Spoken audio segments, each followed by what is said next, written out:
Get updated.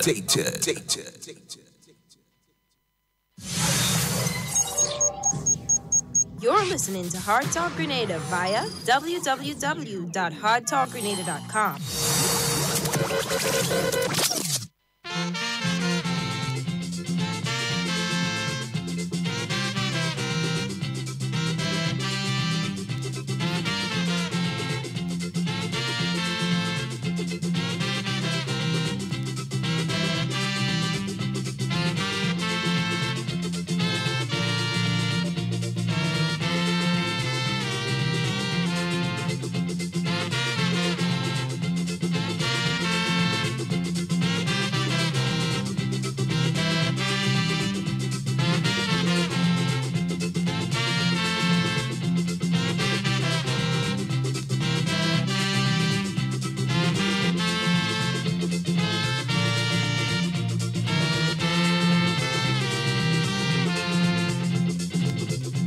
Lovely people in Grenada, drinking rum and a coconut.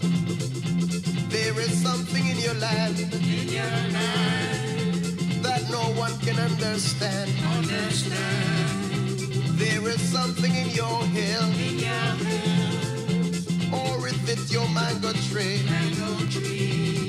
You have something there that takes my heart away.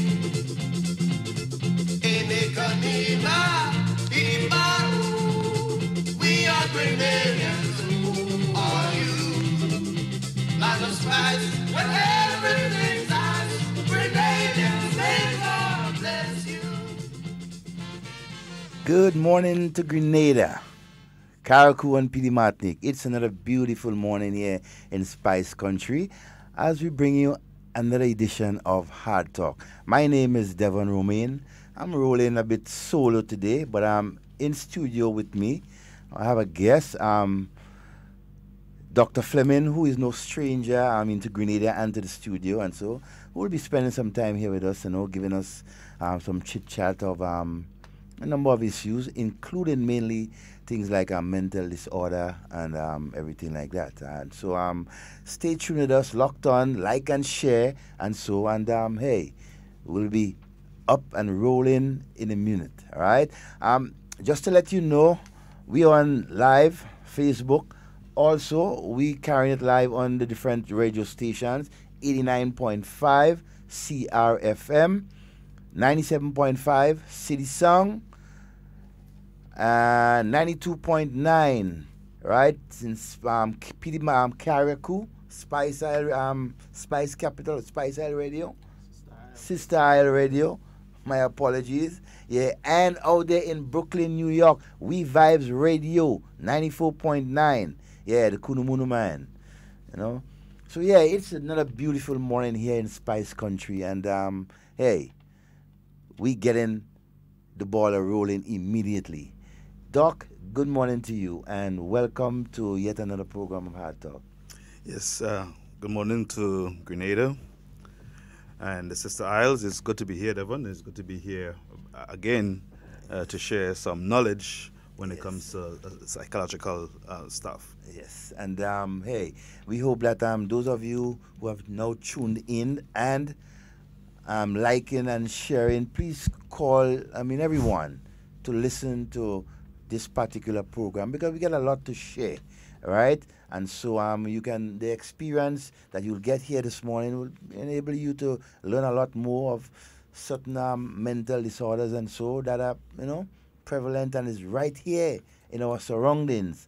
And so, just want to make sure that all of us pay particular attention to some of the information that will be disseminated here today. Before we get into the meat of the program, just some housekeeping. Traffic notice from the Royal Grenada, the Public Relations Department of the Royal Grenada Police Force. The Traffic Department of the Royal Grenada Police Force hereby notifies the general public that due to the public holiday on Thursday, 7th February, Independence Day 2019, no driving examination will be conducted at Victoria St. Mark's. However,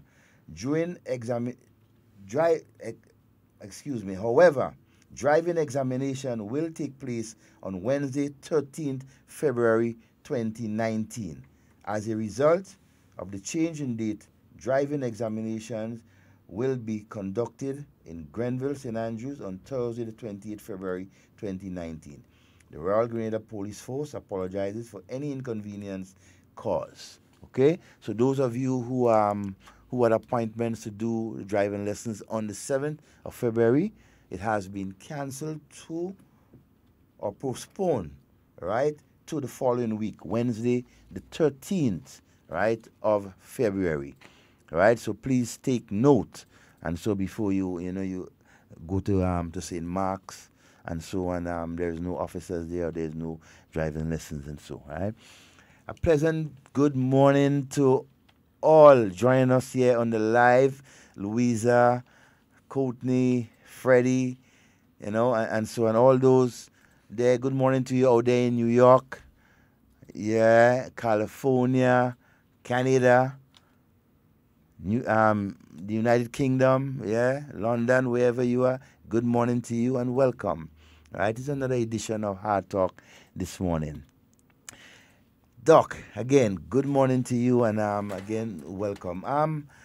It's not the first time you've been here and have been sharing lots of information and so concerning the different types of, like, for example, mental disorder and other things associated, right, with psychology, yes, I should say. Yeah, and so. And today, just give us an introductory of what basically it's all about, and then you take it from there.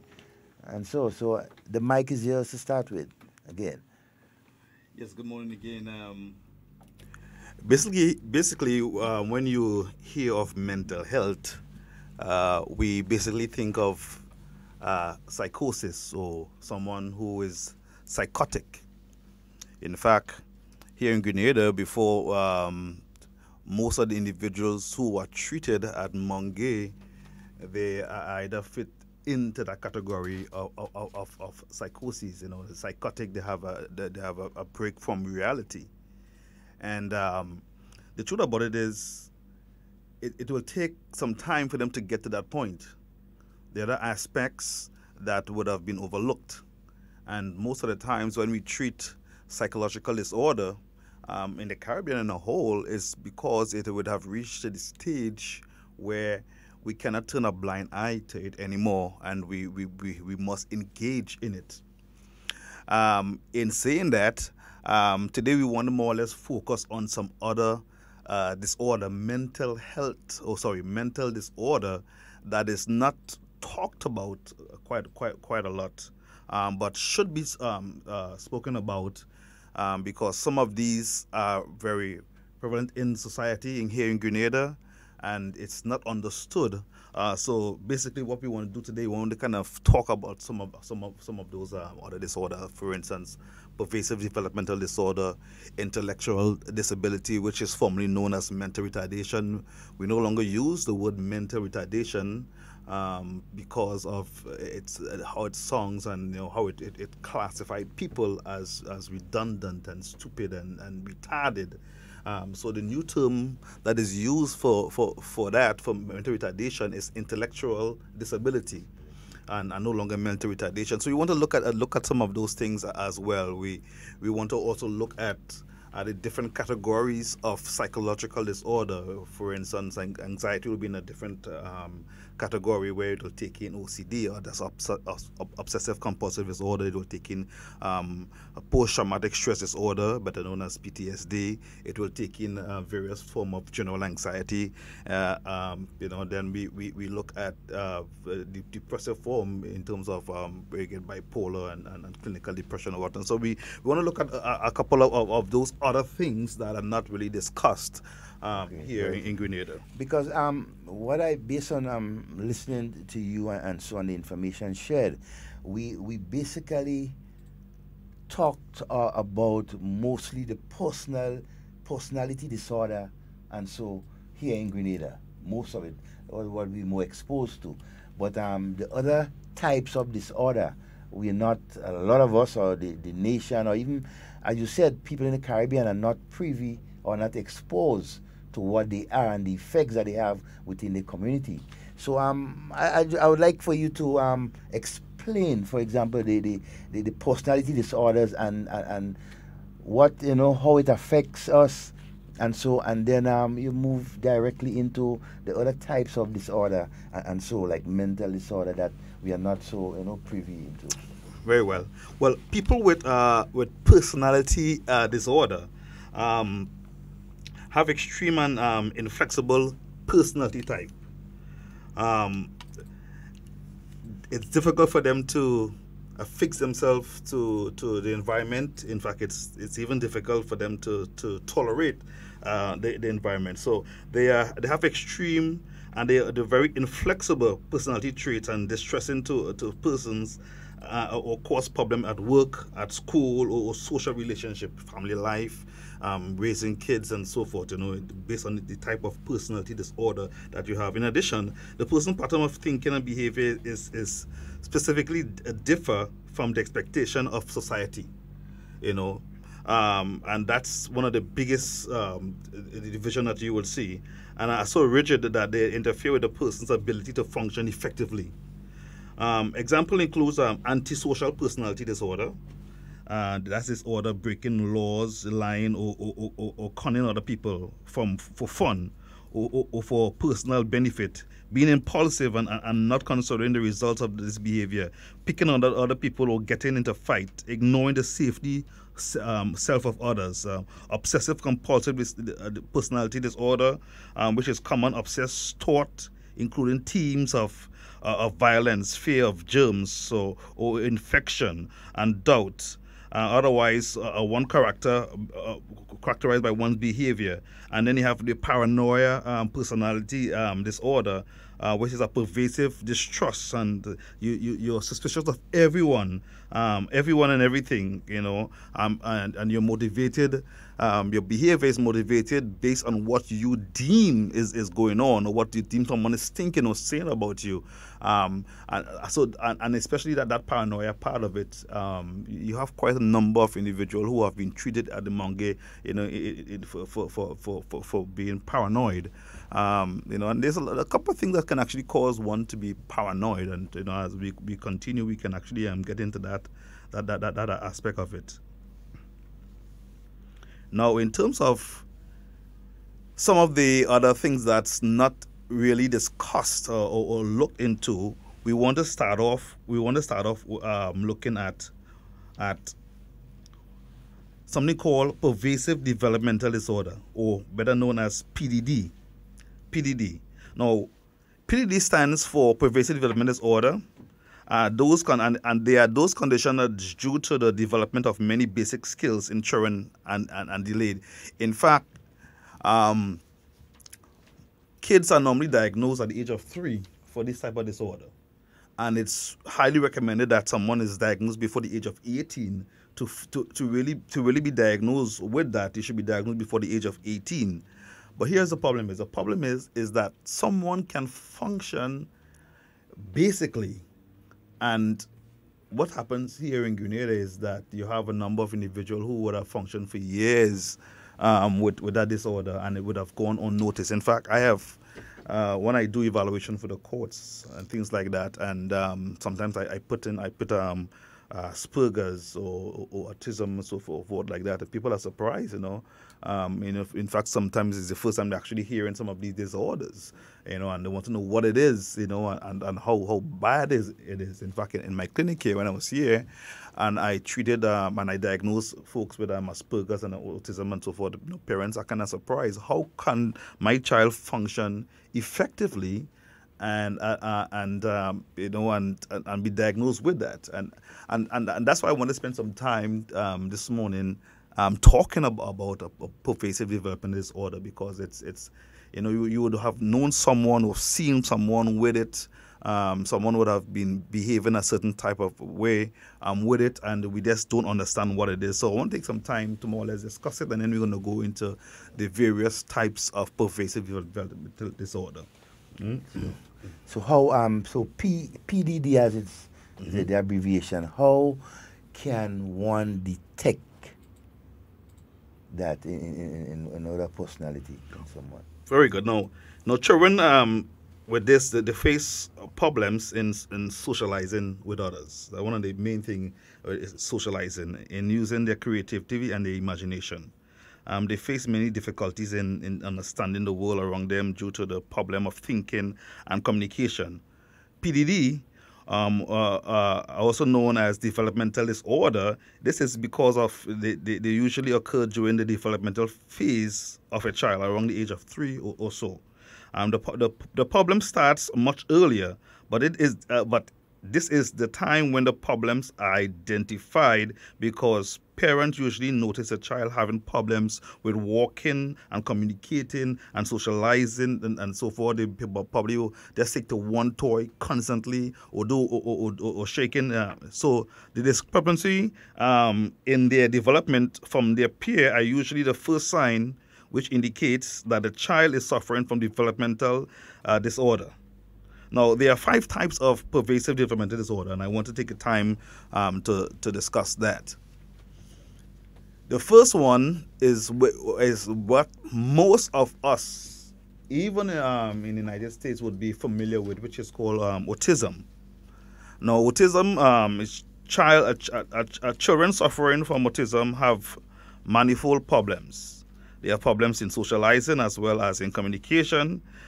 Pretend play might also be tough for them. Hence, their range of activities and interests are limited. About 3 out of 4 autistic children suffer from some form of intellectual disability too. For autistic children, generally resist to change, and this may be due to the underlying anxiety in them.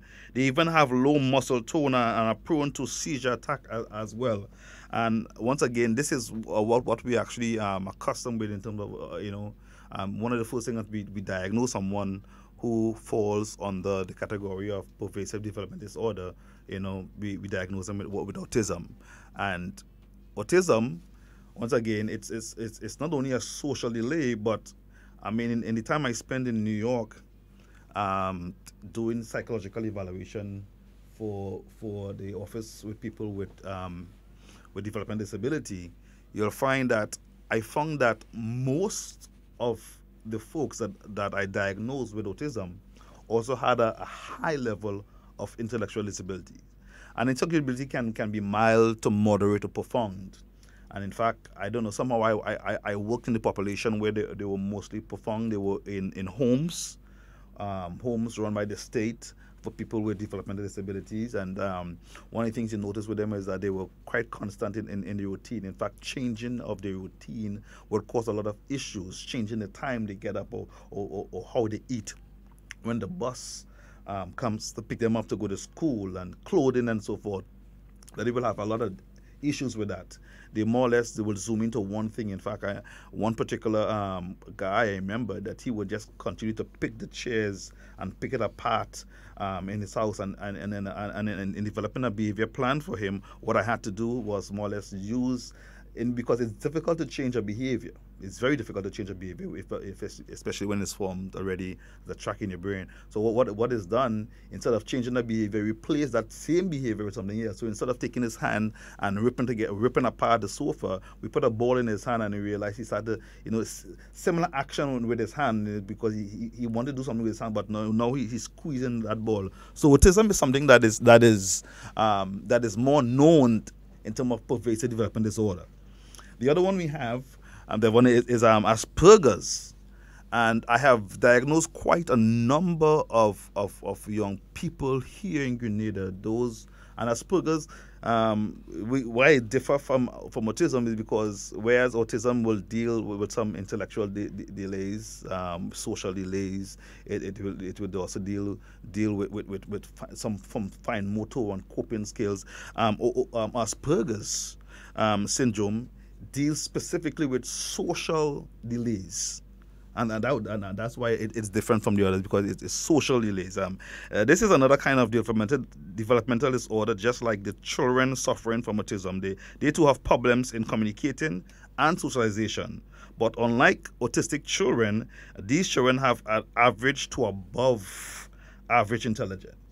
So because of that, it's difficult to identify Asperger's as a disorder because they function intellectually as a normal individual. They go to school, they do the work and whatnot, and that's why it's so hard. This helps them to have a normal development in their cognitive functioning, like those of learning and thinking. But one of their primary problem is that they have difficulty concentrating and lack in coordination. This narrows down their interest quite a bit. It is not recognized in children until they develop language skills enough to show unusual patterns of speech and a limited span of attention and so forth. So it's kind of set them apart from that of autism. The other one that we want to look at is childhood dysregulative disorder, or known as CDD. This rare condition affects both the physical and the mental development of a child. Not only the mental like the other two, but also the physical development of a child between the ages of 2 to 10 years. These children forget much of their development skills they have acquired. Not only do they have lost their language and communication skills, but also they lose control of their bowels and bladder movements with this type of disorder, which is once again under the pervasive developmental disorder. And then you have another one that is called the Rett syndrome disorder, which is another form of PDD. And children suffering from Rett syndrome undergo some problems with their physical growth.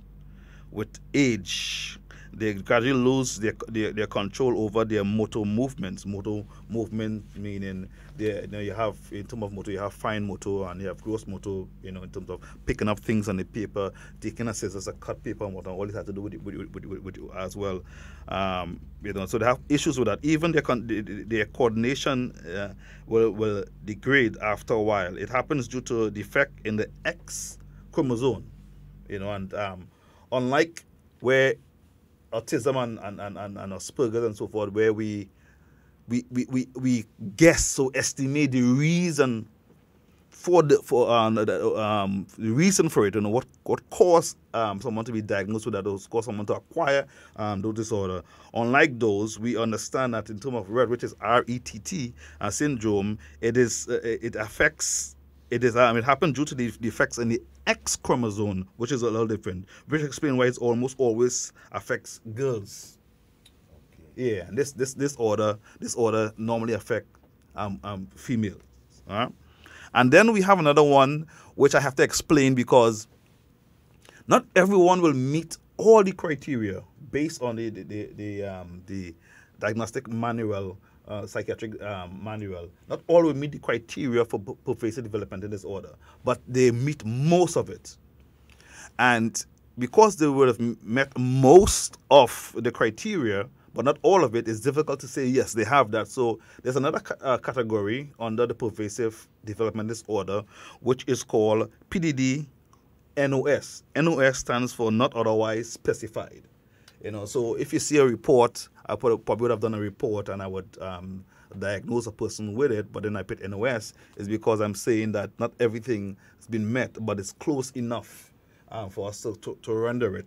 So this is a milder form of autism, however, where the children are too social to be held as autistic, but display some problem with communication, play, and in interaction. So that's the reason for it. So parents out there, you probably would have noticed certain types of behavior with your kids, in terms of social delays, in terms of communication delays, in terms of coordination when using their motor skills and so forth. They're standoffish, or they stick to one toy most of the time. They're doing well in school, but it's difficult for them to make friends and to keep friends and to initiate conversation and so forth. And they are looked on as odd. And I remember one particular case I dealt with here in Grenada. As soon as a young man walked into the office, I suspected that he had a form of PDD. His eye contact was off. He couldn't look. He couldn't initiate a handshake. His mom had to tell him to sit. but yet still he was doing well in school. In fact, he was probably one of the top students in his class. So intellectually he was doing well, but when it came to communication and being able to be assertive and so forth, in fact, he was a bright young man, but he was easily led astray by his peers. He was a follower. He couldn't initiate things at all, And what happened was, why he came to me, because his mother realized that he was being taken advantage of over and over again by his peers. They would take his food, his lunch money and so forth. They would bully him, and he would not stand up for himself at all. He wouldn't even fight back. He wouldn't even fight back. And so they realized that something was actually wrong. Now I want to make sure that I say that the fighting back is not always the best thing. In fact, I remember I had my daughter in a private school in New York, Christian private school. I remember the first time she fought a guy in a class, and the teachers called me in, and and I was surprised, and my daughter was explaining to me what happened. The boy tried to take advantage of her and so forth. He did it for 2 days, and she just had enough of it, and she decided to teach him a lesson, and that's normal. That type of behavior for a child is normal, especially one who's assertive and who would realize when they are being picked on, But for someone with Asperger's or with a certain level of with PDD, it would be difficult for them to initiate, to stand up for themselves and to fight back, to retaliate, when something is wrong and against them, So she was wondering why it is. In fact, there was also one that I treated here in Grenada as well too, that he refused. He didn't want to go to school anymore. He liked a girl, and he didn't know how to talk to the girl. He was resistant and so forth. The guy saw that they started teasing him and so forth. He went home and he would be crying and whatnot. So parents, if you notice a social delay behavior in your kids, or even in communication, but yet still they're doing well in school and whatnot, it will probably be good to diagnose them, to take them to a qualified clinical psychologist who can do the right testing scale and properly diagnose them. With diagnosing those kids, what happens is that you're able now to put together behavior plans, to help improve their social skills, help them to look up more, the eye contact may be sporadic, help improve their social skills, help improve their ability to cope, because one of the biggest issues with people with PDD is that it's difficult for them to cope with society, Some years ago there was a picture on television, a lawyer picture, and one of the lawyers, he was actually he had a form of Asperger's, very intelligent guy and so forth, and he was able to learn to be assertive by having a cigarette. He wouldn't smoke the cigarette, but once they give him a cigarette in his hand, his whole demeanor would change, and when you looked at the picture, you realized that he worked with a therapist who would help, and they use the cigarette as a way of initiating that type of behavior,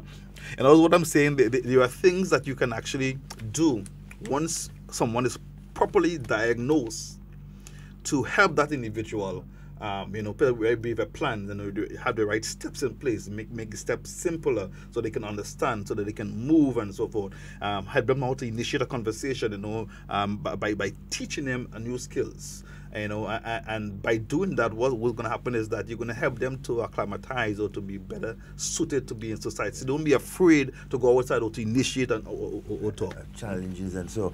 So, in your experience here in Grenada, Doc, with our nation, some of our nation's children, what are the most significant or most upfront of these disorders have you noticed and within among our young children, based on your experience? Yeah, I think intellectual disabilities. In fact, the times that I spent in the prison, it only confirmed to me that we had so many of these youngsters who would have gone through school, even finishing up secondary school. They wouldn't have achieved any type of passes and so forth, where they would have gone through and they would have been socially promoted year after year into classes that they can't even pass, that they have no right to be in because it made things more difficult for them, where you are socially upgraded to Form 3 and Form 4 and Form 5, and yet still you're functioning at a Form 1 level. So they're sending you up classes based on your age and not based on your ability or your foundation to understand and to comprehend schoolwork. And when you walk along with some of these individuals who are now, some of them up on Her Majesty Prison, in fact, anytime I do a psychological evaluation for the courts, one of the first thing I do is a psychometric test. Psychometric test is to measure one's cognitive ability, or IQ. And I have noticed that most, and I won't correct myself when saying that, most of those individuals that I would have diagnosed or I have done some type of evaluation on, that the IQ was very, very low. Very low. Yet still, they would say that they would have gone to school and they would have finished up secondary school and whatnot, And so there was a difference between intellectual disability, or formerly known as mental retardation, and borderline personality disorder. And borderline personality disorder, there's a huge difference between the two, and probably I'll take some time now and discuss the difference in the two, because based on your question, I think this is a big factor. I may be wrong in saying, but it's my professional opinion that the poverty plays a big part in that, especially when it comes to intellectual border intellectual functioning. A person wasn't able to really get out to do something, and they were more or less zoned into one environment, into one information, and so forth. So intellectually, their minds were not developed as it should. So could that be as a result of either their own doing, or could it be the environment they live in, the parental structure?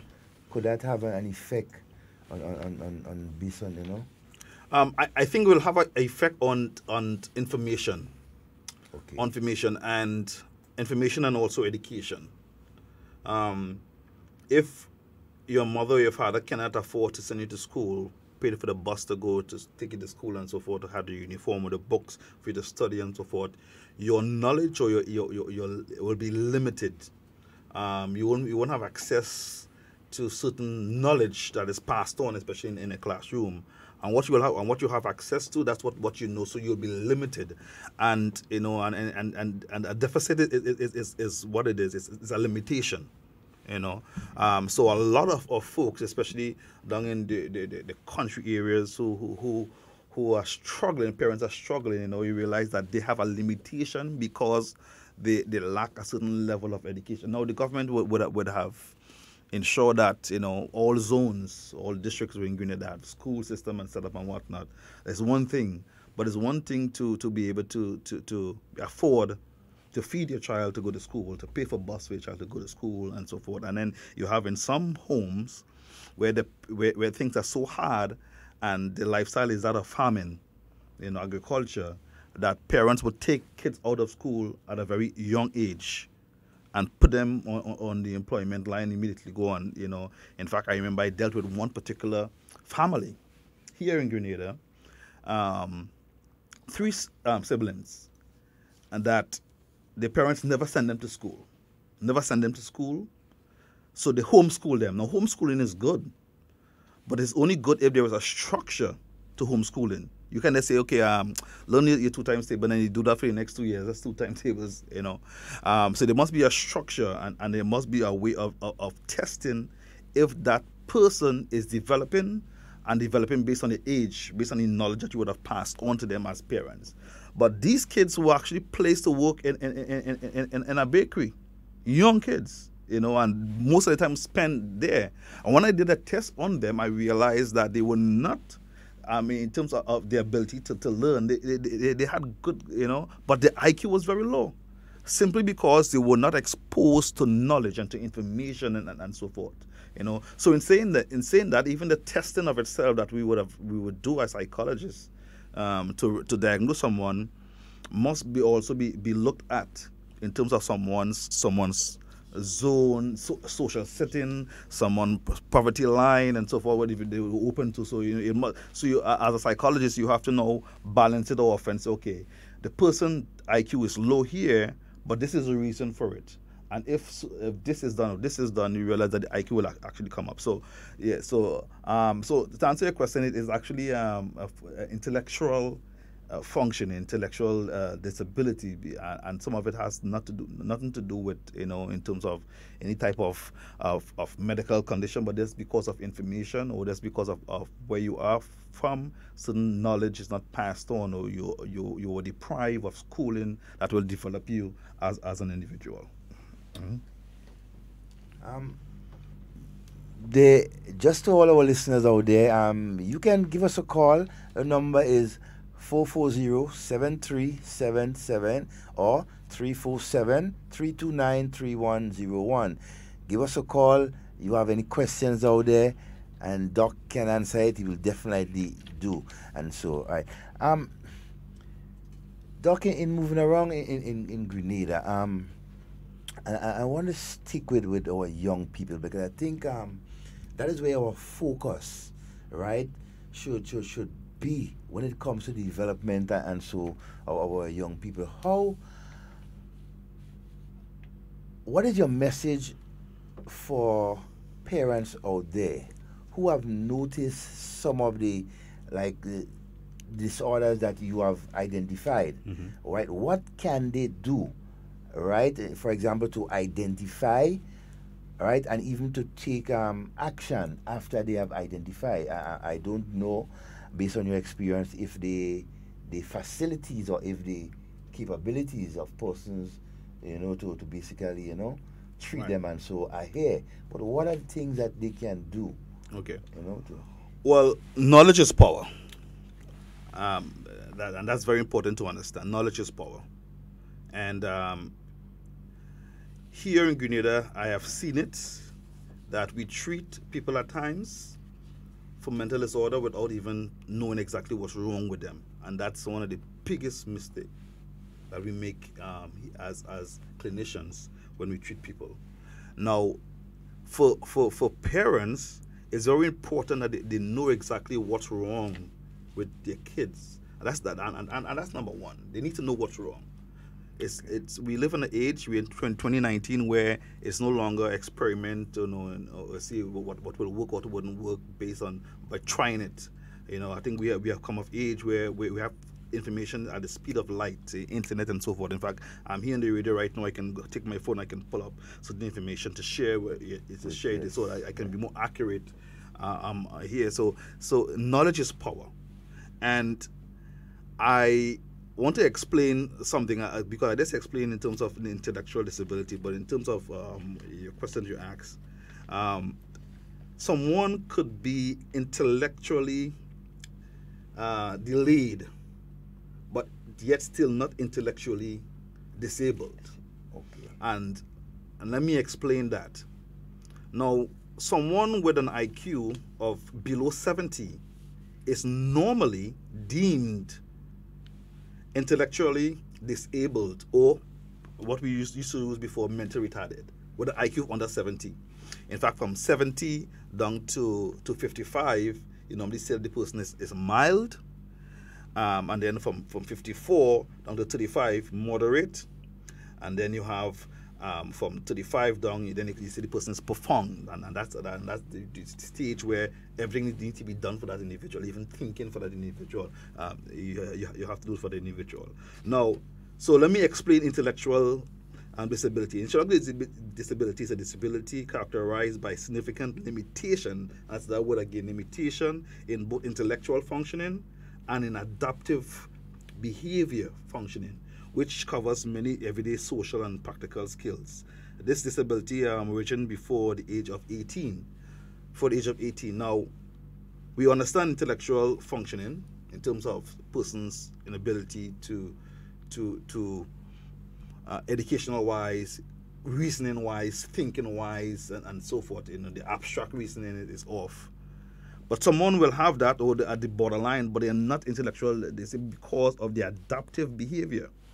What is the adaptive behavior? Adaptive behavior is a collection of social and practical skills that are learned and performed by people in their everyday life. Someone may have a very low IQ, but the adaptive behavior is normal.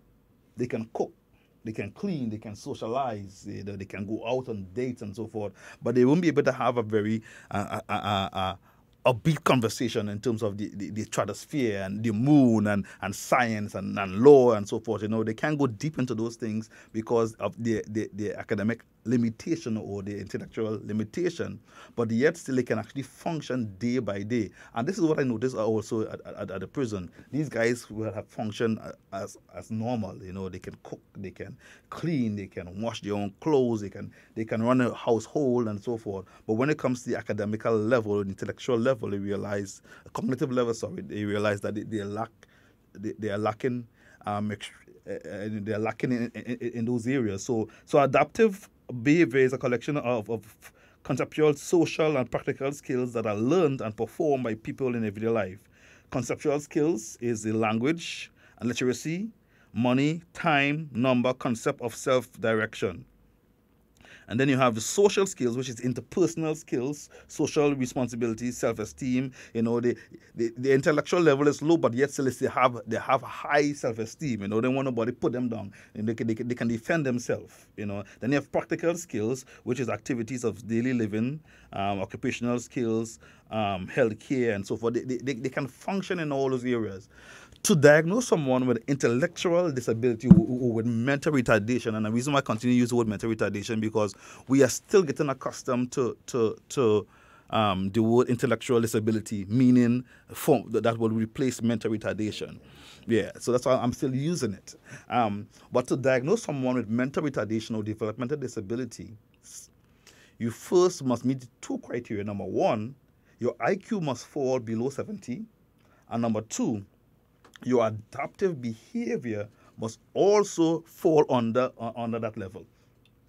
You can be functioning adaptively okay in terms of being able to handle your own self and rendered mental retardation or intellectual disability.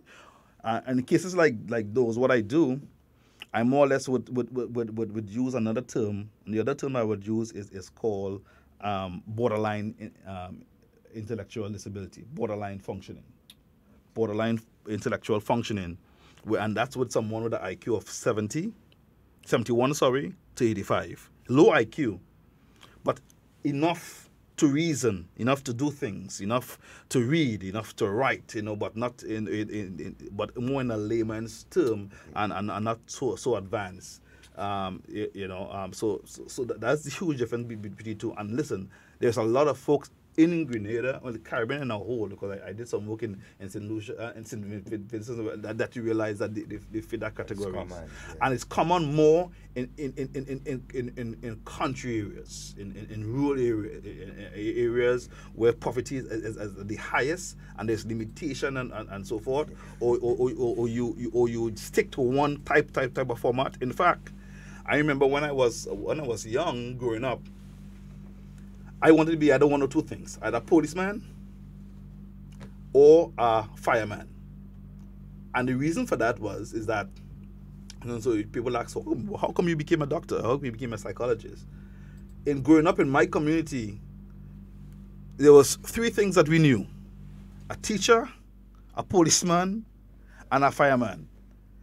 So based on what is in your environment or what you are accustomed to, that's what you'll gravitate towards. Until you learn or understand that there are other things out there that you could be, So it's only as I grew, I became older, and I started going to college and understanding things. My mind opened up to different things. I started learning about science and the atmosphere and how rain how you will get rain. I started understanding of plant life and animal life and the different layers of the atmosphere. The atmosphere from the stratosphere and the space sphere. So my mind expanded, my intellectual level expanded You know, I can see things. I can look at things and reason with it. You know, I can read something, poetry, and reason with it. You know, I can interpret what is being said and so forth, because my mind of itself, it expand. You know, so that's the problem with a lot of limitation based on where you're zoning to, and you have no other way of reaching out to different community and learning new things and whatnot. That's where you have a lot of limitation that's actually taking place. And I've noticed in our conversation, the word limitation comes up so many times. Yeah. Right? And I want to believe that in itself is one of the underlying problems that has been faced among persons who are affected by these disorders. Yes, limitation and one judging of themselves that they cannot be more than what they are. Like low self-esteem. Low self-esteem. You know, this is what I am. This is what I grew up into, and I cannot be more than that. And I mean, I came from a very poor background.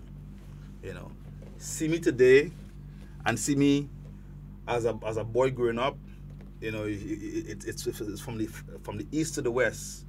I remember as a boy growing up, my brothers and I, we have one towel. After we bathe that we had to share. And it's four of us. And when it's my turn to use the towel, I'm wondering which side to wipe my face with. Which part of the towel to wipe my face with, you know. Because the way past. Yeah, because my older brother would pass it all over himself and so forth, you know. I'm wondering if it's to use the edge or what not to use. Sometimes it's really fully too, eh? Yes. Oh, use a little one, I get it. But the good thing about it was I was the second boy. So I got over my brother after me in the last one. Whatever passed down, he had to take it. I'm sure they got that. I'm sure they get that. But even things like that, it's not just simple things like that will pass down with families, like brothers and sisters who fighting for that position within. Mm-hmm. And again, there comes the word limitation. Yeah. Based on what they have access to, they utilize it. Yeah. In fact, I would challenge my older brother, all the time, you know, because I never saw him as better than me, or, you know, he's older than me, but I always saw myself as better, even to my education than him, so I will always challenge him, you know, and I always show up his limitation and what, he will get angry, and then we will always be a back and forth with us, you know. And that was good, though. That rivalry between siblings and so, in my view, helps. You know, the confidence and so. So we grew up not having money. In fact, I grew up in Grenada, Trinidad. When I say Grenada, Trinidad, we all know there's a certain part of Trinidad that is just Grenadians. Just Grenadians. Like South Trinidad, Point Fortin and Labrador. You know, that's where my family, when they went to Trinidad, that's where they settled in Trinidad. And so you realize we were kind of limited. In fact, I remember I knew nothing about a toilet, you know, bathroom and whatnot, you know, how latrine outside, you know, in terms of knowing things about toilet paper and what. I didn't grow up knowing this thing, and I understood gazette paper and wet it and so forth, you know, did the job and whatnot. We understand that, you know. I remember my mom, with her limited knowledge, she would, on Sundays, once a month, she would give all of us purge. Now, the thing about giving 5 kids purge at the same time, having one latrine to use, you know, it's not wise at all. You know, she didn't understand that. You know, because we all would go off at the same time. And I remember my older brother, being the older one, he want to take charge and go down the first and whatnot. And my younger brother and I would shoot stone, you know, to get him out there fast. And then both of us would go in together and sit down back to back because limitations. So I'm discussing limitation in terms of growing up. So to see me now and to see me back then, you know, you realize that I would have increased and expanded in not only financially but in terms of knowledge, because I would have been open to more things, you know, open to the world, you know. And even today, where we have information at the speed of light in terms of internet and stuff like that, you know, you realize kids even in these areas now, they are brighter than before, especially those who parents could afford a computer or internet and what could go on it, you know. They have the ups and downs in terms of the internet, in terms of information that you can receive from it, you know. So limitation limitation is what causes a lot of intellectual disability, and some and then the others too is because they're unable to understand concept. You know, in fact, some of my other patients, they realize that stored information, they receive the information, but in terms of processing the information to make sense, they can't. That's an issue for them. So not all is limitation. Some is just the deficit within the mind to process things. Some of them have what is called memory deficit. Now, for instance, for memory, you have short-term memory. You have immediate memory. For instance, if I should give you a number and say 5863, you know, you'll be able to say it back to me immediately, 5863. So your immediate memory would be good unless you're unable to do it, and then I will diagnose, say, okay, you have problems with the immediate memory. Then you have short-term memory. Short-term memory, if that same number I give you, and then I start a conversation with you, and let's say 10 minutes afterwards, I said 5 numbers I gave you a while ago. Do you remember the number? A lot of people have issues with that. And then you have long-term memory, and each level is a process. Immediate memory must be converted into short-term memory. Short-term memory must be converted into long-term memory, and that's how years upon years you remember certain things, because you were able to effectively convert one stage to the next. So you realize that some folks with intellectual disability, the ability to convert information or to conceptualize information or to understand the information given to them, it has nothing to do with limitation, but it has to do with psychological factors that the brain just cannot go over with, you know. And so that's the difference between them. All right. Again, good morning to all of you who have just joined us on the live and who have just joined us on air, listening at 89.5 CRFM, 97.5 City Song, 92.9 Sister Isle, and 94.9 WeiVybz Radio in Brooklyn. All right, and again, good morning to all of you on the live who have just joined us. And so I'm speaking here today with Dr. Fleming, who have been so far in all this program have been sharing lots of information, right, when it comes to mental disorder, psychological effects, you know, within our society. And so Doc, just before you go, let me just take care of some in-house matters. And remember, the phone lines is 440-7377, 440-7377, and our overseas line 347-329-3101. Public notice, right, from the Royal Grenada Police Force, right, Independence Celebration at Grenville. The Royal Grenada Police Force wishes to inform the general public that due to Independence Celebration at the Grenville Bus Terminus, St. Andrews, the operations of all buses and the facility will be temporarily suspended on Friday 1st and Saturday 2nd February 2019. Instead, buses will operate from the previous used bus stand. So in other words, the bus stand that the different buses used to operate with before they were introduced to the bus terminus, they will be operating with that on Friday and Saturday, 1st and 2nd of February. Meanwhile, vendors operating on Seaton Bronx Street will be accommodated at the Market Square during the above-mentioned days. The Royal Grenada Police Force regrets the inconvenience caused and thanks the general public for their understanding. All right, so it's very important to take note, and so especially those of you in Grenville for Friday and Saturday, the changes that have been made. Okay, so those of you who want to give us a call, give us a call. The lines is open. Feel free to jump in and you know, share with us, ask questions, and so the doc is right here to answer it.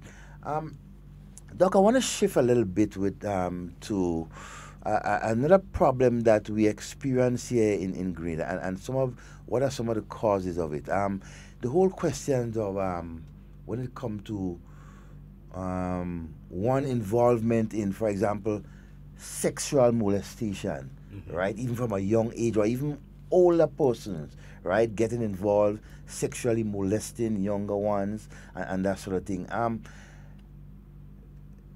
besides knowing that it is a criminal offense, what are some of the causes, underlying causes for behaviors like that? Well, the number one cause for that is impulse control. Impulse control. In fact, it's a kleptomania is someone who would only be whose urges would only be satisfied after he would have stolen something, or a hyperactive sexual person whose desire would only be satisfied after having sex and so forth. It's they're all under the category of impulse control disorder. They cannot control themselves, or they refuse to allow reason to control them. Instead, they would move on their impulse. They would move, gravitate towards that. For instance, a kleptomania, he would see something, and all of a sudden, in order for him to be at ease, to ease his mind, he must steal that thing. And as soon as he can't, and it's not something that he wants, or he will need and so forth. In fact, he might just give it away afterwards. But there was an impulse. There's a pulling like a magnet, like a gratification thing. Yeah, the gratification must be fulfilled. You know, even for sexual deviant act, same thing. You know, after they would have done what they had to do, and they would feel satisfied. The gratification has been met, and they realize that they can be normal as well. So that's the number one. That's the number one from where the frontal lobe of one brain is more or less it's susceptible to things that's coming in, and instead of being able to control your desire and your act and whatnot, you just move and you pull towards that, you know. And the truth about it is what will pull you, or what would satisfy you, or what your id would be, the thing that you need, you know, or to feel good would be totally different from me, you know. And that's why it's so important for us to understand you know, why people would behave in a certain manner and do things in a certain way, versus just judging them entirely. No, we are a society of morals. We are a society that we believe that things must be done in a certain way, and if it's not done in a certain way, it's because the person would be in need of help. But understanding why someone did certain things, why someone did something, would help you in not appreciating the person's fault, but understanding that this is still a human being, and the person, not like us, but the person will need help in order to be better in society. Now, in terms of your question again, in terms of sexual act and so forth, we realize that someone who has been predisposed to being sexually abused, boys, you would realize that it will have not only a traumatic, it will have a traumatic influence on them, but also it will also influence them to do likewise.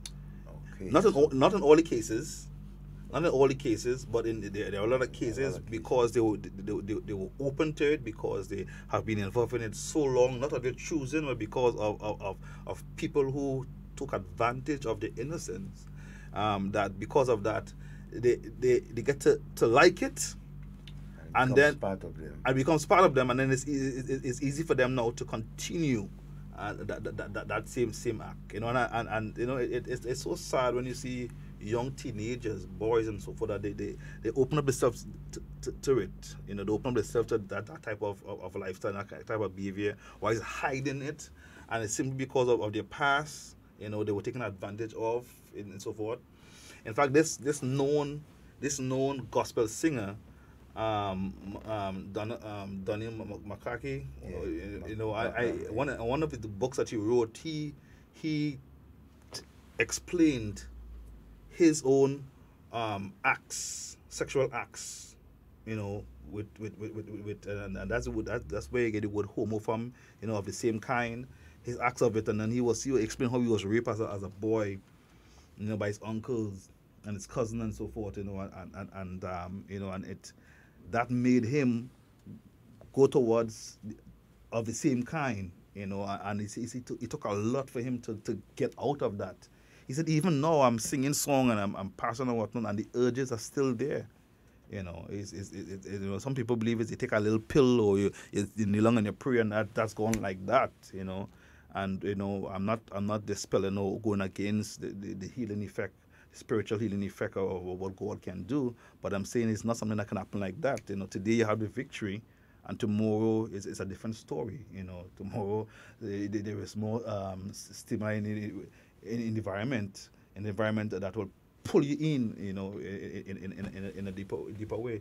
So some of the cases that I would have worked with is because of sexual, they were predisposed to sexual behavior, they were abused sexually, or they were allowed to see certain things, you know, that they shouldn't have been seen, you know. So that's what it is. So, as a society, right? What can be done, right, to encourage or to discourage, not encourage, but to discourage those type of habits by persons that we know, might be a brother, might be a sister, a friend, person schools by. What can we do, right, as a society to once we identify it, how can we help? Yeah. You know, if it's possible, you know. Education again. Education. Here's the thing. Now, I do a lot of evaluation for the court. Some of the evaluation would go to more or less help the judges in making determination, sentencing. Some of them even in terms of coming out with a warning or placed on probation and so forth, based on the assessment, based on my findings and so forth. And what I have realized is that these perpetrators, those who take advantage on these younger ones, it's not that they are not aware of what they're doing is wrong. They are fully aware of what they're doing is wrong. They know it. In fact, one of society norm, they would have learned one of society norm, that you cannot sexually abuse, take advantage on a child. You know? It's rape. Not even a grown up, you can do that too. So they know what is wrong. In fact, after they would have done the act, being arrested, in prison, and then they have to meet up with me for us to discuss ways of dealing with it, then you realize that they were very remorseful and whatnot. And not once have I ever heard a prisoner say, I didn't know what I was doing.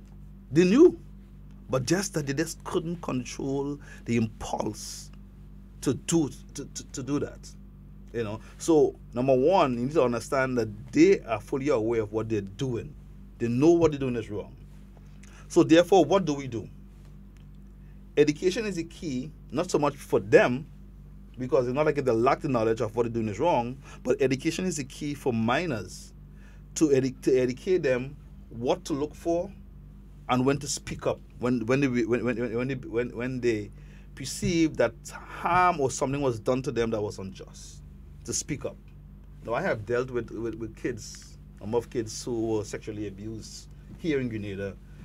When I had run my office at Spice Isle Imaging Center, you know, and one of the first things I would have done with a minor 7-year-old, 6-year-old, 5-year-old was to make sure that they felt comfortable being in a room with me, sitting in a room with me, reassure them, you know, as kids, you know, that no other harm will come to them and so forth, and the process will be a slow process.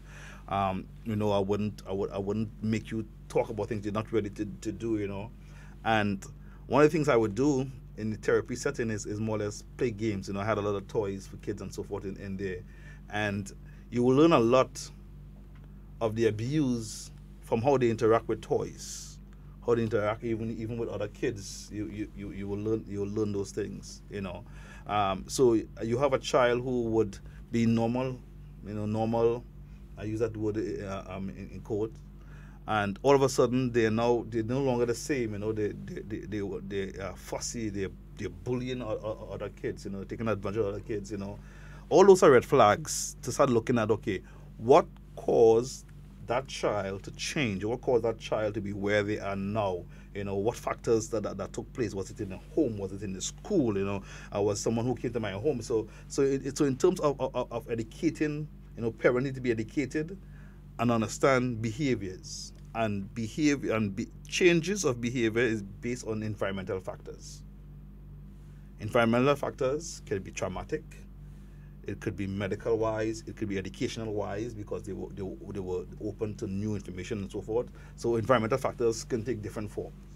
But understand what factors within the environment that cause my child to be this way. And if you can identify it, then you can be able to make some changes. And if the child were already placed in a situation where they were traumatized and whatnot, then the next thing that you need to do is get professional help. Don't think that it's okay. I have had patients who are treated at the hospital, general hospital, and only to come to find out that they were molested, sexually abused, and so forth as kids growing up. Their parents knew about it, but because of the money coming in from the person who was doing it, they didn't want to allow their daughter to be looked at as odd.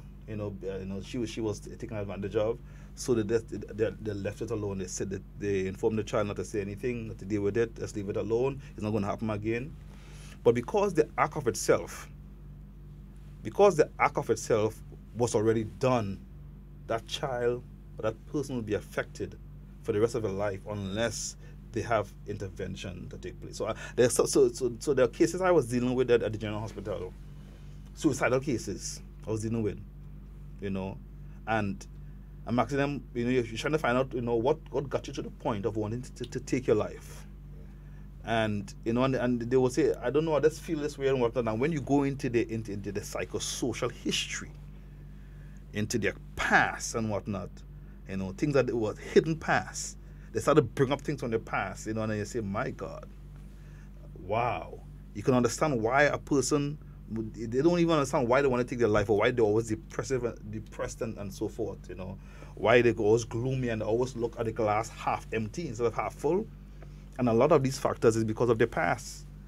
Their past their past have caught up with the person, and they would see things and smell things and hear things and whatnot, and all those things they will relive some of these experiences that they have lived as a child or as a teenager growing up, and they never actually dealt with. So my advice to parents is to seek help. I mean, I know therapy and therapists and whatnot could be very expensive, and I want to be clear on this. Not because someone is a spiritual individual, someone who probably has a degree in theology and their past and so forth, that does not qualify them to deal with traumatic event. Having a degree in theology qualifies them to deal with spiritual, because theology stands for knowledge of God. So not everyone who is probably a professional can actually deal with certain traumatic event. You must be skilled in doing it and understand that those things will take time, and steps must be taken and put in place for that person to come out from behind that shadow or what was placed on them, and step out into the sunlight and to renew themselves and see themselves as someone. Because what I noticed with some of these people that I treated at the hospital was that self-esteem was down to the ground. Low self-esteem. And when you have low self-esteem, what happens is that you are easily persuaded, you easily move and so forth, and your thinking is not of your own. In fact, you move upon what people are saying and whatnot. So you become a follower. And then you hear people talking, degrading you, and you start to believe those things yourself. You take on what people actually saying about you. And after a while, in fact, the camel who got his back broken, it wasn't because of all the straws that was on his back. The parable say they say the camel back was broken by one straw, in that he had a bale on him all the time. All of a sudden, the farmer took one straw and placed it on the bale, and all of a sudden the camel, that was it. He went down. He couldn't move anymore. And that's what it is. We take on as much as we can. We try to live. And what happened is that we are dealing with issues, but we're not dealing with issues fast enough based on how issues are coming in. You deal with one issue, then you have four more that are on your plate. and then you deal with 2 more, and then you have 6 more, and all of a sudden you reach a stage where there was a break from reality. You can no longer function, you can no longer talk, you can no longer tolerate and whatnot, and you start to look for ways of just getting out of it, and you think of ways of just ending it all. You can't sleep at night, you can't think straight, you're depressed. There's a dark cloud that is following you everywhere you go. You start suffering insomnia. You can't sleep at night, and you're wondering what next to do. And when you try to deal with life issues, you realize that you can't, and more is coming. Every day is coming. You explode. You explode. Just throw your hand up in the air, and you give up. That's surrender, or you get involved in something. That's it. Just to satisfy your thing. Doc, in your experience in the profession, and especially in Grenada, right?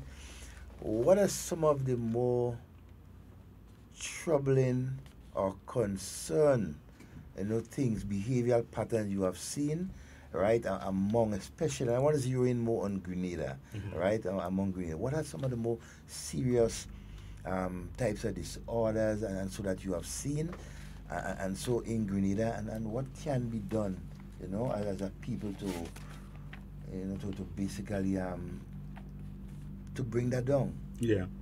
2 things. First one is anxiety disorder, and the second one is mood disorder. Now I'll explain the difference between the two. Yeah. Now, anxiety disorder is like anxiety is vague, uncomfortable feeling of fear, dread or danger. Anxiety disorder, a group of psychiatric conditions that involve anxiety system. The symptom can be varies in severity and length based on what you diagnose it. And according to the Anxiety Disorder Association, they said that there's 5 disorder identified. First one is panic disorder. I've treated a lot of panic disorder. Panic disorder, you have obsessive compulsive disorder. Someone who can even feed them at soil. Germs is an issue for them. They're always fixing the table and moving things here and whatnot. And it's difficult for them to adjust. Call them clean freak. Yeah. Always. Then you have PTSD, which stands for post-traumatic stress disorder. You're traumatized and whatnot, and the effects of that, even after years, it's post. So you're feeling the effect of it even today, like if you're reliving it every day. It's like if I went to war. Yes, for example, like in Grenada, the period of the revolution, especially October 19th. People still suffering from that. Still in it because there have been no help. They got no help with it, And then you have the one that is very common, which is general anxiety, this disorder, or GAD. And and then you have phobia. Phobia would include social phobia. You have also called social anxiety disorder. So anxiety is a big factor because Grenada is a small country, and from my knowledge, and if I'm wrong, I can be corrected. From my knowledge, Grenada is also an important country. So, in terms of revenue, streams of revenue versus Trinidad, where have the oil and some of the other things that manufacturing, and another investment that's taking place in it. Grenada is totally different from a country like that. Grenada is a country that you import almost everything, and it's only now we realize that Grenadians are now liberating themselves and now creating stuff, and manufacturing stuff and exporting stuff and whatnot, because they have come of age where they realize that if we continue to go down how we're going right now, eventually that'll be it. So, but still, nation. They're trying to move away from us being independent on everybody else, But that will take time. It will take time, and whilst that taking time for them to reach that level where they are independent of other nation, anxiety will be very high, because number one, people go down by the port for work, nothing taking place. They will start a project, and the money is small, and then when you look at the bills that you have to pay and the cost of food, because if you're importing food, you'll pay more than other places. In fact, when I come to Grenada and so forth, and I go to the supermarket, I'm saddened. I can afford it, but I'm always saying, how people, I mean, on this basic salary, how can they afford food? I remember I got an electrical bill here in Grenada, and the electrical bill was $3,800. $3,800. And I was querying, how come my electrical bill is so high? You know? And only to come to find out that people who making less than $1,500, $2,000, they have very high electrical bills too. You know, and then they have top of that, they're going to buy food and so forth. And they send the kids to school, pay bus, buy school's uniform, you know, and the anxiety, the social phobia, the panic attack, it will step in because you're panicking. Wow, what am I going to do tomorrow? The rice is about to finish. Yeah, how am I going to deal with that tomorrow? You know, so panic attack will step in. Anxiety, stress will step in, you know, and then when those things happen, is that you tend to look for way out, and most times the way out is illegal, you know. So anxiety in a country that's an important country is very, very high in terms of mental and disorder. The other one too I want to do is mood disorder, because you have a lot of folks who have mood disorder but they don't understand what it is. So let me just quickly explain some mood disorder. For instance, Doc, just hold that thought just for a while. We get a call on the line. Say good morning and welcome. Good morning, Mr. Romain. Good morning to you. And good morning to you guest. I'm calling and asking the doc, right? What advice would it give to a parent like myself and others out there whose children never suffer with seizures and just come down with seizures like during school years? What advice would you give to us as parents? You know, because psychologically could affect us because you don't know how to address a situation like this. You don't know what causes it, and sometimes the doctor can't even tell you what causes it. So I just want to know what advice you give to us as parents out there or family members when you see, or people out there when you see somebody come on with a seizure, what, you know, how to react towards it, and little advice like those things like that. Yeah. Because my daughter came down with seizures like 6 years ago during school time. Right. I'm not hearing you. Yes. Yeah, we're listening. Yes. Yeah, my daughter came down with seizures during a night after exam, and trust me, I didn't know what to do. You know, so there are other people out there who have children who are suffering with seizures just the same way too, and they don't know what to do, and psychologically it will affect the family and other members, probably people in the community. How you could advise them when you see somebody come down with seizures, because sometimes people think it's a demonic attack, but sometimes it's not really demonic attack because the seizures is to do with the brain, and you know somebody could just go off. So just give us a little advice on what to expect, how to treat them, and things like those. Thank you very much. Have a blessed day. You're welcome. Have a wonderful day, my dear. Thanks for your question. Now, in terms of seizure, that's more not. Even though it's a neurological disorder, it's not so much on the. It's not in the spectrum of psychology. It's a medical condition and not psychology. So I cannot go into the depths into it, but for my knowledge and understanding, because I also help in terms of doing testing for it here in Grenada at the Spice Island Imaging Center. I can kind of give a layman term or explain to it in a layman's way what it is, and what it is that the brain communicates with neurons. You know, it clicks at each other. Let's say the information is passed, you know, it clicks and sends the information is passed on from one neuron to the other. And what happens is that if there is a breakdown in how the communication is passed, or there is a cluster or glitch in it, you realize that seizures are actually formed from it. I guess sooner or later we can always have a medical person on to come and kind of go into the details, because I'm just dealing from a layman's standpoint from it. But in terms of how our parents can react to it in a psychological way, I can go into more details into that part of it. In terms of dealing with it, preparation is key. if you know that your child, and the thing with CJ, after a while you get to understand it, how often the person is getting it. Sometimes they get it at a particular time. Okay. You understand the length of it. They probably have 4 or 5 a day. Some of them have 1 a day. Some of them have none for months. Understanding how often the person would get it is key. Yes. The pattern of it is key to more or less helping you be more comfortable in dealing with it. And that's what it is. If you become an expert or you understand it a little more, you realize that your fright and your anxiety and stress level will decrease because you're prepared for something. You prepare for it. When you go to war, if you are prepared for war, you're well trained and so forth, you feel more confident that you can take on this. You go to school and you study a certain course in a certain area and whatnot. You have more confidence in yourself that you can deal with the issues in that field because you are learned in it and you're prepared for it. So having information and also preparing for it is key.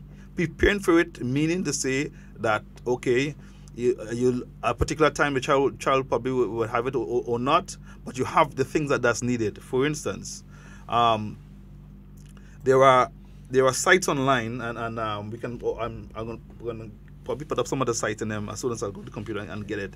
That can tell you, give you step by step what to do and what you should not do with someone who's either who probably have a history of seizure or probably who's on a go in it. Secondly, there are medication that would help, not stop it, but there are certain type of medication that can actually help to decrease the severity and the length of what is suffering. So preparation is key.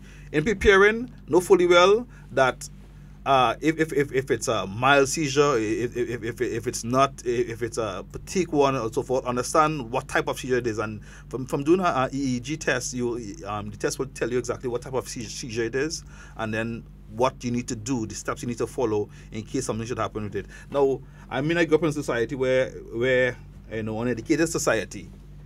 Well, uneducated meaning information was limited, and where they say, put a spoon in the person's mouth, or think their head back, or and all of these things I've come to learn now, doesn't make much sense.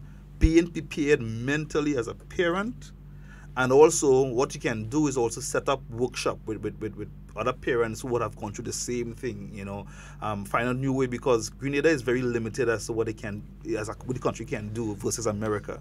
But you have parents who would have been dealing with the same type of issue. If you guys can set up a networking, of discussion, what have you been doing, the child is in school, what's something that you can do, what's something I can do to help if it should happen in school, networking together will also help you be prepared because you have information from people who are in it.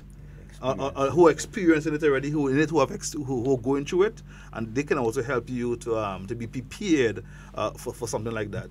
But even with all that, being prepared, when it happens, expect that your adrenaline would increase, that you'll spike up in terms of your worries, your fears and whatnot, and it's all natural. You're a human being. It's all natural. It will happen. It will happen. Make sure that you have your number next to you for the hospital, emergency care, in terms of preparation, making sure that you have someone you can call to say, listen, this is going on right now. Could you come immediately, get the child to the hospital, or call the ambulance or something? Make sure that you understand, based on the type of seizure they're having, how to put their head, how to make them relax, and so forth, based on the type. So preparation is key in handling this. Okay. All right. Again, thanks again, Doc. Back to what we were discussing previously in terms of the more prevalent incident that you have witnessed in Grenada in terms of the types of disorder. You was explaining one type. You were into the mood, the whole question of the mood, the moody type. Yes, yes. So the other one is a mood disorder. Yeah. Mood disorder. Now the difference between a mood disorder and a psychotic disorder has more, schizophrenia and bipolar. One is a mood disorder and the other one is a psychotic disorder. Now, a mood disorder, these disorders, also called affective disorder, involve persistent feelings of sadness or period of feeling overly happy, or fluctuation from extreme happiness to extreme sadness in no time.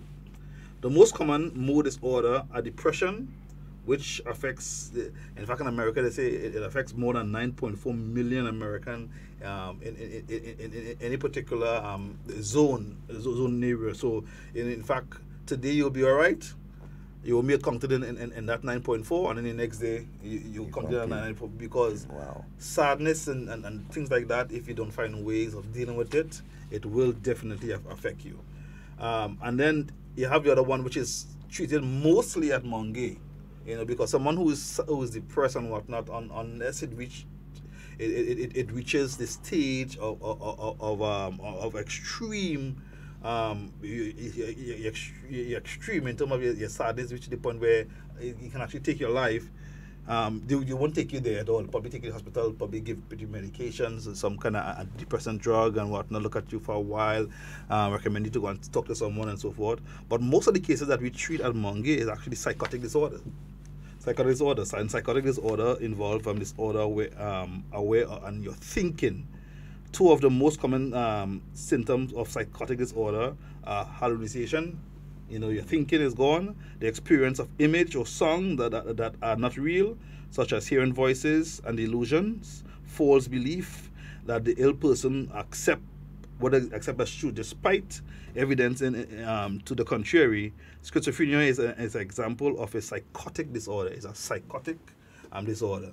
Now, I have treated quite a number of these, people with this type of disorder here in Grenada, and I've also done training with police officers in terms of understanding, because at one time I saw the police service dealing with someone, and their ways of dealing with it is by getting a big stick and controlling a person, and I'm not beating the police officers, because that's all that's what they know. That's what they know, how to treat someone who is violent, psychotic, someone who could do them harm.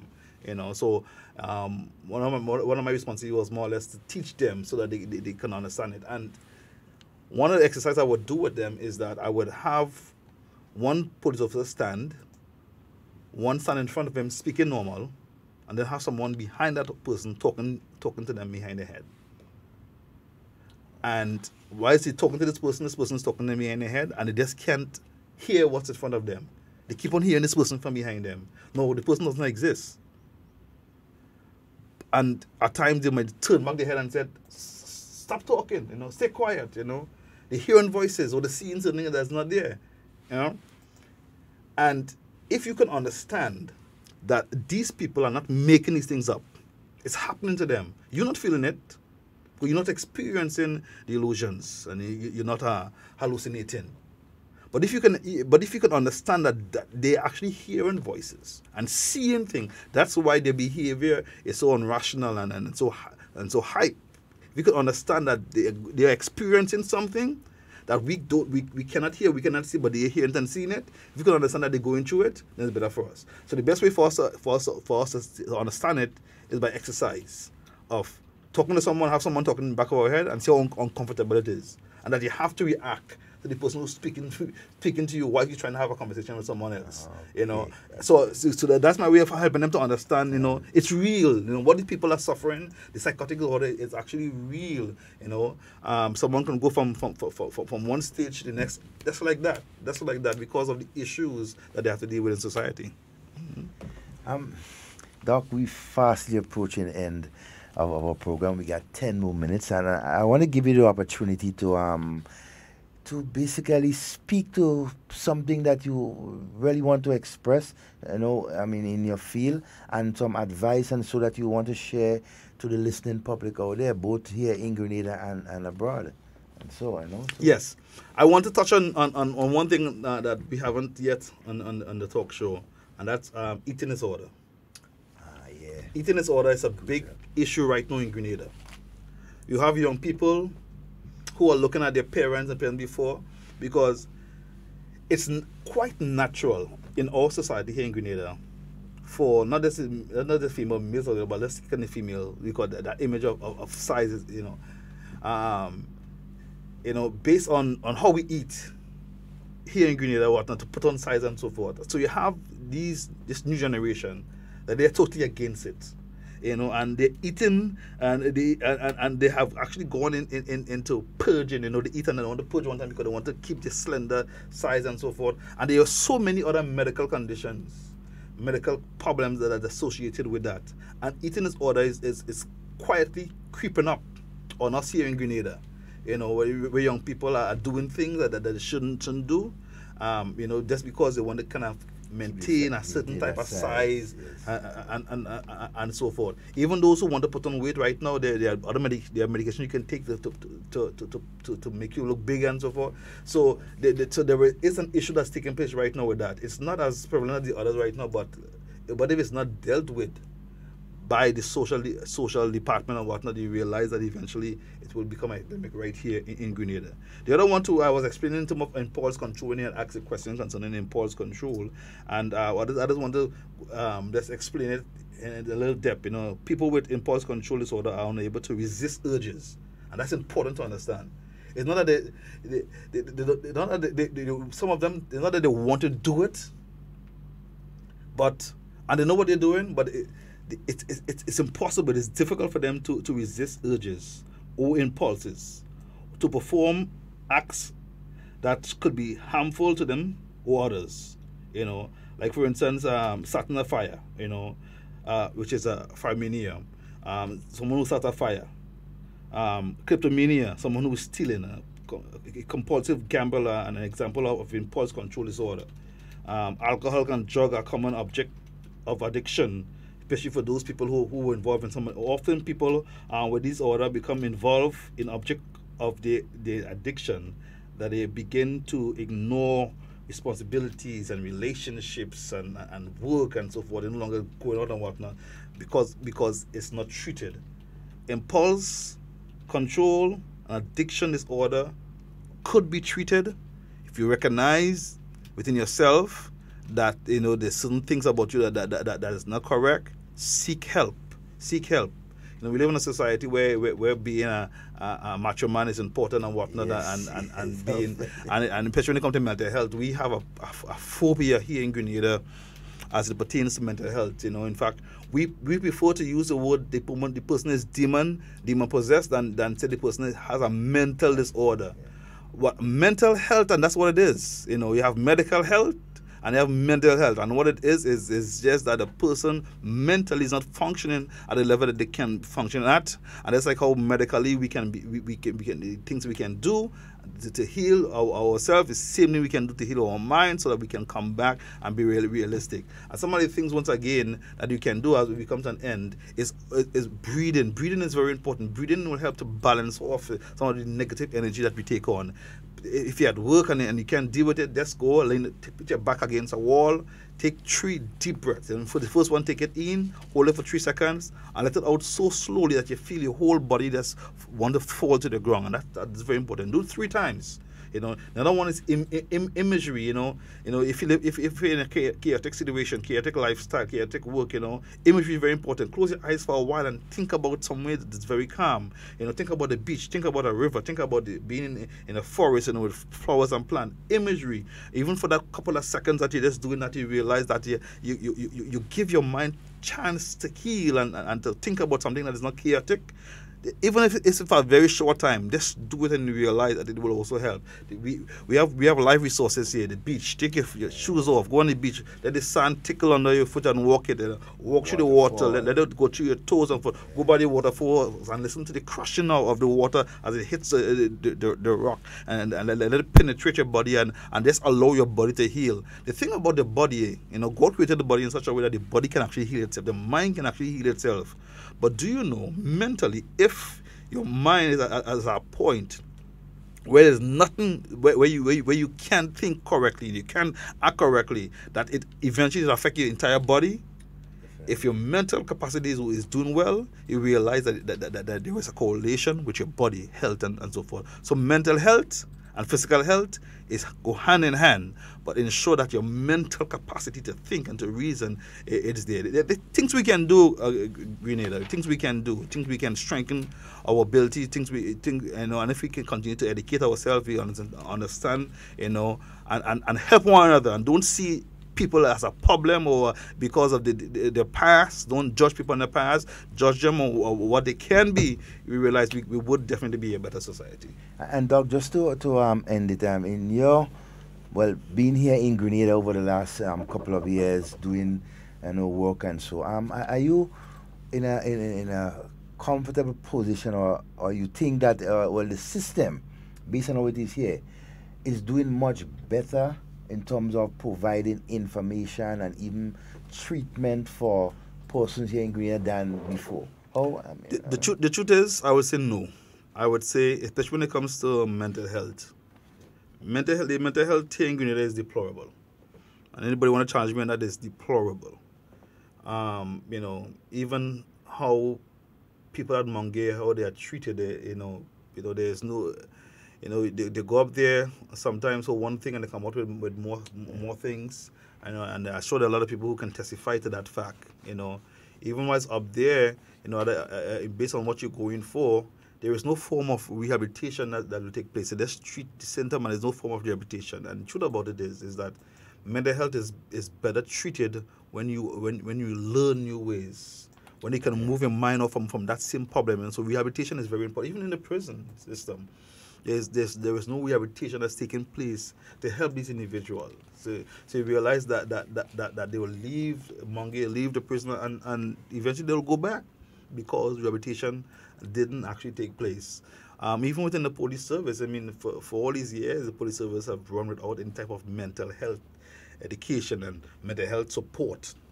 Somebody will be involved in a gunfight with someone and so forth, and they will never they'll never brought in and just talk about it and to move on and so forth, and it's still the same today. I help as much as I can, but you need quite a number of professionals in this area to really help. Even with the police force, even in terms of gun licensing and so forth, it's one of the requirements is medical. Medical is one thing, but how stable mentally in a stable society is this individual who we say, okay, they're good physical health, but what about the medical part of it? Are they stable to hold a firearm? Do they have one of these personality disorder?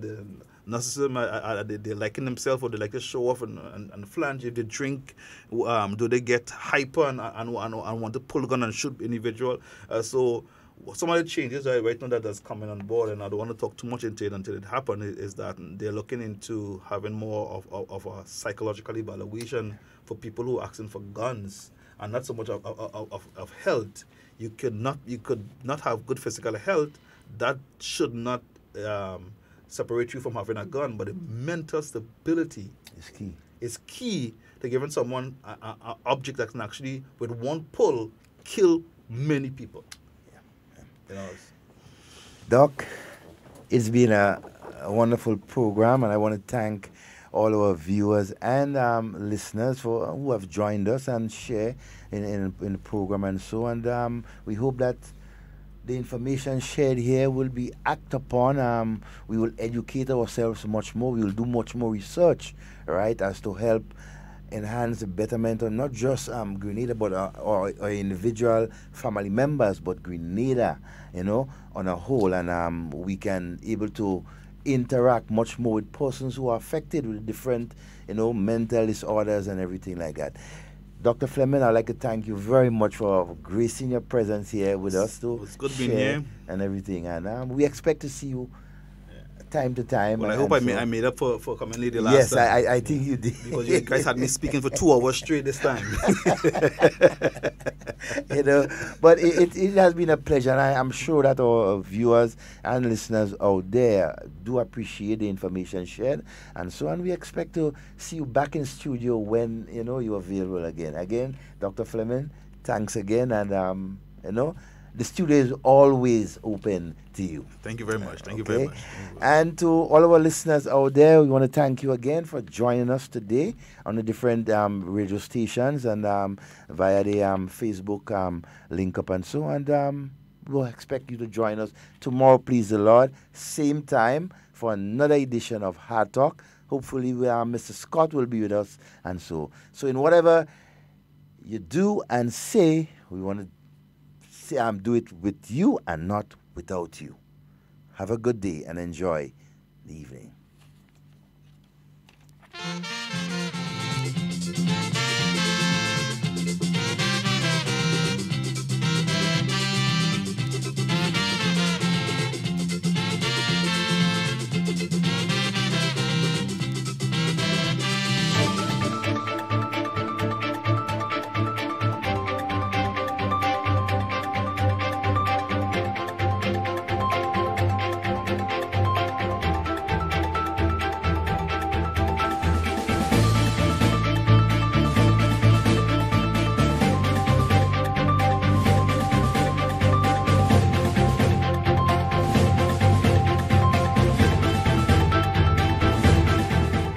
Grenada rolls out pre-feasibility phase for Climate Smart City project. We'll have details to this story and more in the National Report.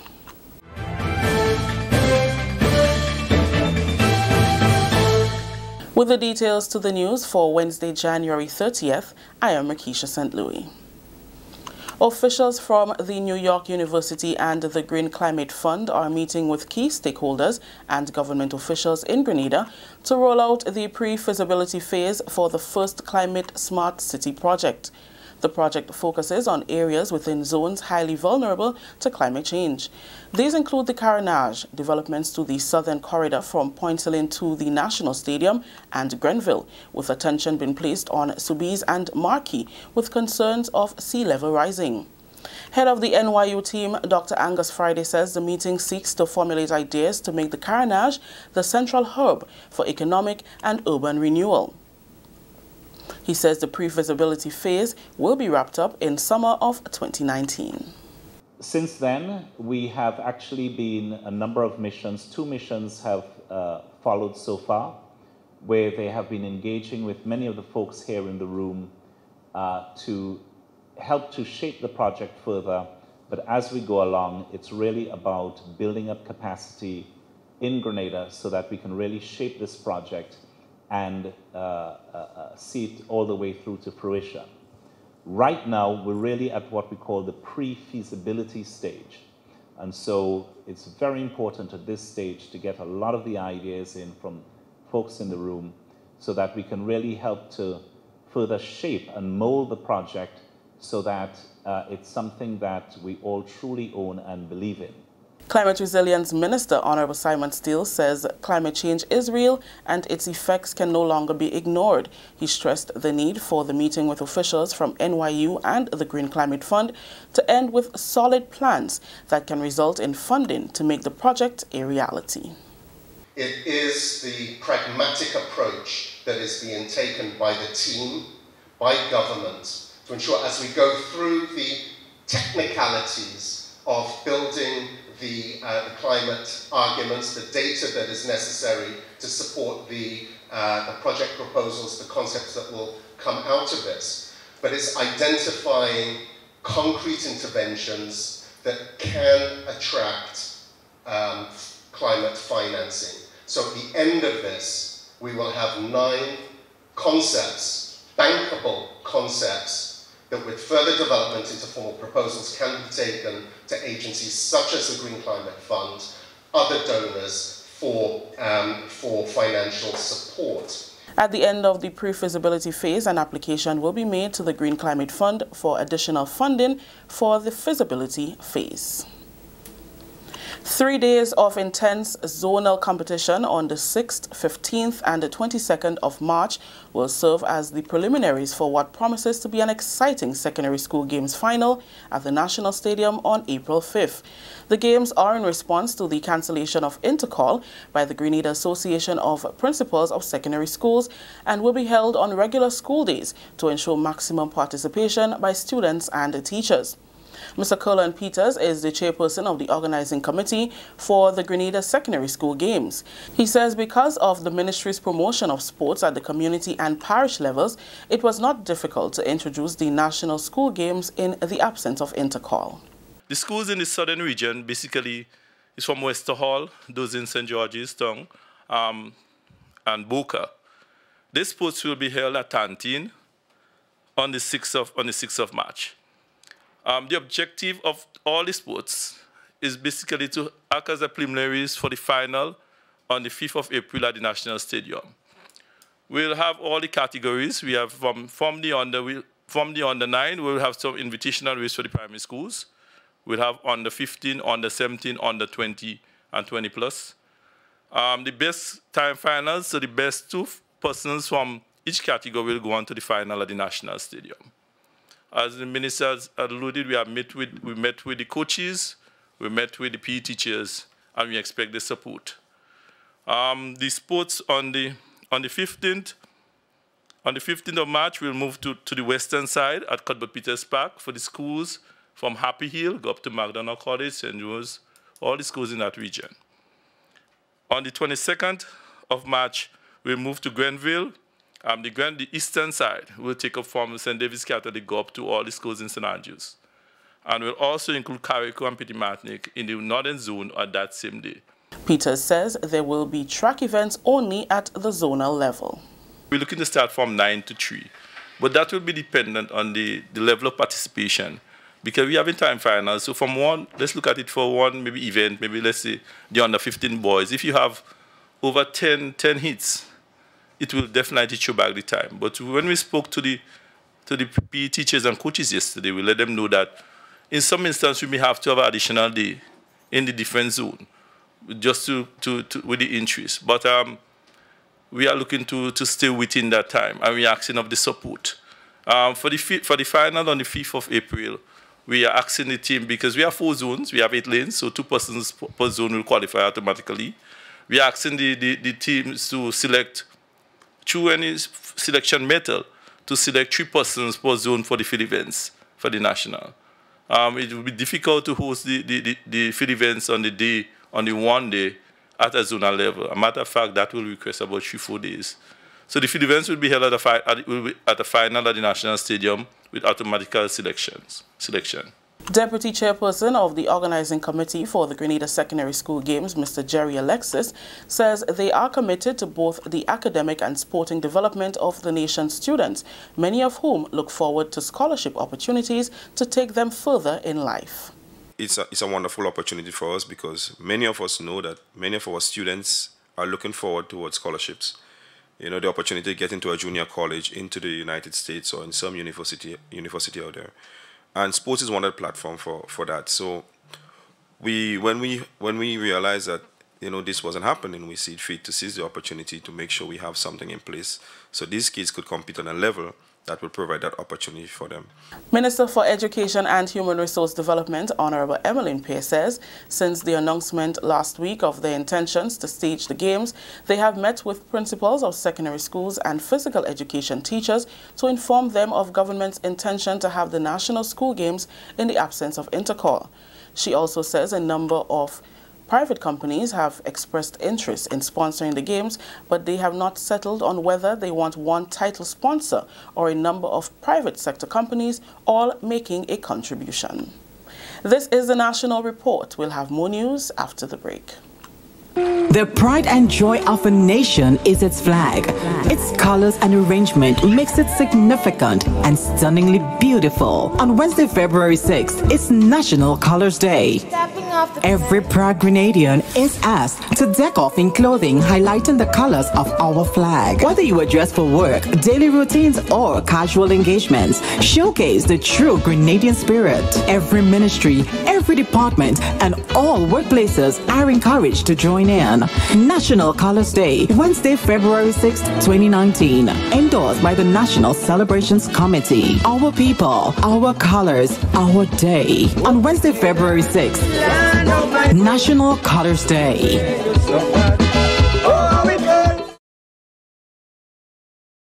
Welcome back. The Grenada Spice Mass Corporation has a new Chief Executive Officer.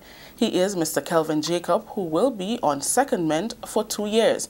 Mr. Jacob, who takes up the post from Friday, February 1st, replaces Kirk Seaterhall, who resigned last year after serving in that position for 3 years. Culture Minister Senator Norland Cox, who made the announcement during the weekly post-cabinet briefing on Tuesday, said he is encouraged by Mr. Jacob's strong passion for culture and believes he has what it takes to move the culture forward. We look forward to working with Mr. Jacob. He has a wealth of experience in the cultural arena. He has done some work adjudicating several cultural events. He's a teacher. He's an educator. He has been doing that for a number of years.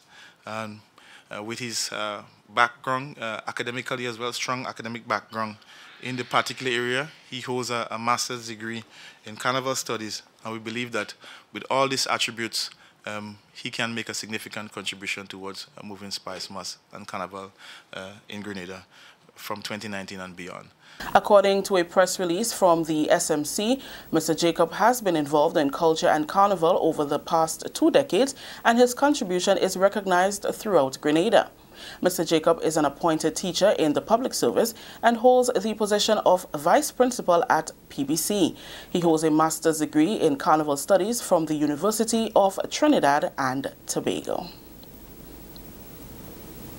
Finally, in a show of culture and patriotism, residents on the sister isle of Petite Martinique commemorated their 45th Independence Parish celebrations.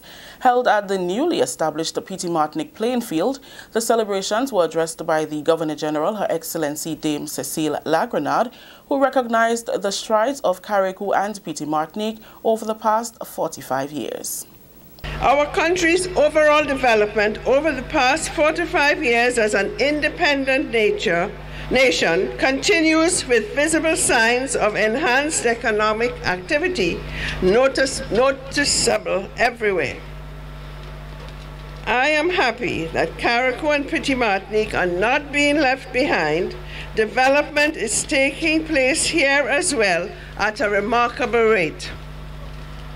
All of this can be attributed to the foresight of our leaders over the years, the sacrifices and determination of all citizens who have demonstrated love for country and the desire to see improvements on our beautiful Caribbean islands.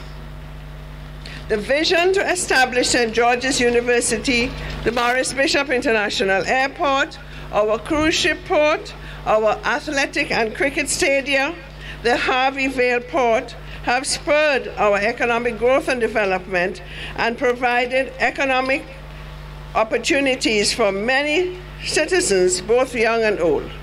Addressing her constituents, Minister for Carriacou and Petite Martinique Affairs, Honorable Kindra Mathurin Stewart, highlighted some of Grenada's accomplishments over the years. So after 45 years of independence, we can recall the good and the not so good. But we can boast of the good. We can speak about revolution, invasion, international airport, cruise ship terminal, mini stadium, new port, housing project, new parliament building, the restoration of public service pension, pending national health insurance, oil explorations, roads, and the list can go on and on. The celebrations also featured awards to residents of Petite Martinique in areas of business, sports, community services, and fishing. The celebrations also included the customary parade with displays by the Royal Grenada Police Force, accompanied by the police band. That story just ended the national report for today, Wednesday, January 30th. Recapping the top story. Grenada rolls out pre-feasibility phase for Climate Smart City project. On behalf of all those who made this newscast possible, I am Rakisha St. Louis saying thank you for joining us. Until next time.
on Snapchat, but me want see the wine in a real life. The party bad from my rich inside the session. I drunk already because I had some stress and I take some shots. But the amount I take really touch the spot. But remember, on the 6th of February, we touch down Cowpen Big Yard, gonna get Sheldon till building fell down. And remember, we have $1,000 giveaway for the biggest and the baddest crew because this is the launch of the big bad tune called Run With It First Fete, and you don't know the whole place gonna get turned over. We run with everything. Remember, it's me, alongside Beanie Man, alongside Farmer Nappy, alongside Valine, alongside Leadneck, Lava Man. You don't know the whole place gonna get shell. Mr. Killer say so. Party bad.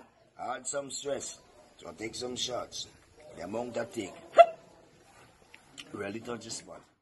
What? Man, don't try to tie me up. I love Grenada the most. Wednesday, February the 6th, our fete. Red, green, yellow, Cowpen, Big Yard. It's going to be mad. Salute. Lavaman, the real mad one. Fly the Joan. Independence celebration. You can't trust people. Madam Ba.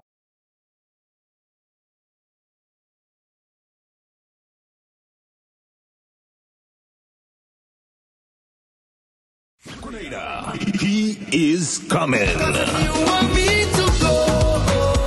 You can be looking the way you do. You can be hooking. Farmer Nappy, the night before the holiday. It's one place and one place only. Cowpen, our colors, our fat. Farmer Nappy is coming. Cowpen.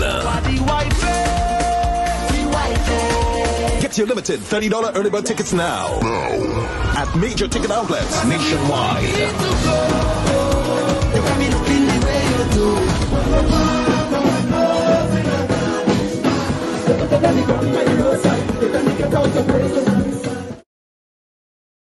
The pride and joy of a nation is its flag. Its colors and arrangement makes it significant and stunningly beautiful. On Wednesday, February 6th, it's National Colors Day. Every proud Grenadian is asked to deck off in clothing highlighting the colors of our flag. Whether you are dressed for work, daily routines, or casual engagements, showcase the true Grenadian spirit. Every ministry, every department, and all workplaces are encouraged to join in. National Colors Day, Wednesday, February 6, 2019. Endorsed by the National Celebrations Committee. Our people, our colors, our day. On Wednesday, February 6th, National Colors Day. It's coming. It's coming. It's coming. It's coming. It's coming. It's coming.